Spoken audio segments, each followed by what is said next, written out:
The Supreme Court now poised to decide whether certain businesses can refuse to work with same-sex couples on the basis of free speech. Granting such a license to discriminate would empower all businesses that offer what they believe to be expressive services, from architects to photographers to consultants, to refuse service to customers because of their disability, sexual orientation, religion, or race.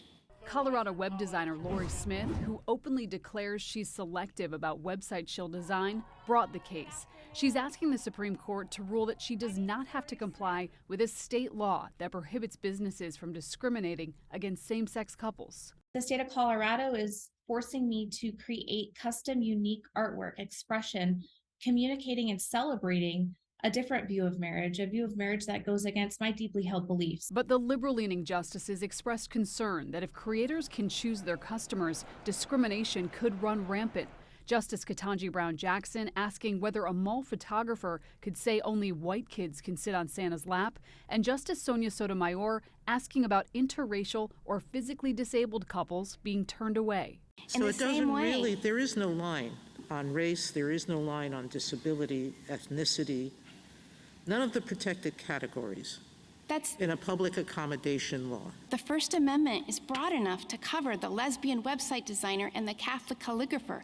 The line is that no one on any side of any debate has to be compelled to express a message that violates their core convictions. Smith says she's in the business of expressive speech, and while she's not opposed to working with same-sex couples in other areas, she argues she should be able to choose the messages she promotes, an argument some conservative justices seem to side with.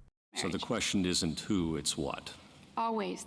Why are you right about how you characterize website designers? Why are they different from, say, restaurants?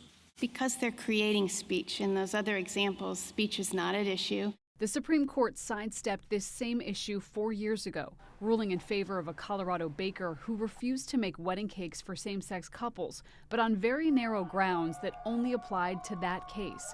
Our rights are not up for debate. Now the stakes are much higher, with concern building among LGBTQ advocates that a ruling for the website designer could be a harbinger for other adverse rulings. If there were to be a loophole of the kind discussed, people with disabilities, African Americans, Jews, Muslims, others could find themselves without access to the marketplace.